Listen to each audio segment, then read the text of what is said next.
Aminah Cendrakasih, pemeran maknya di sinetron Sidul Anak Sekolahan, meninggal dunia sekitar pukul 19.30 waktu Indonesia Barat pada Rabu 21 Desember kemarin.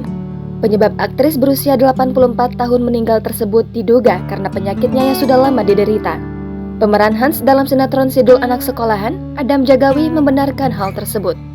Kabar meninggal Aminah Cendrakasih dibenarkan oleh Adam Jakwani, pemeran Hans. Adapun Adam Jakwani menyebut bahwa pertemuan terakhir dia dengan mendiang Aminah Cendrakasih saat syuting series yang akan tayang di salah satu stasiun televisi swasta. Diketahui sebelum mengembuskan nafas terakhir, Aminah Cendrakasih memang sudah sakit menahun glukoma, sehingga Aminah hanya terbaring di tempat tidur. Kabar duka tersebut juga dibenarkan oleh sang anak, Lala.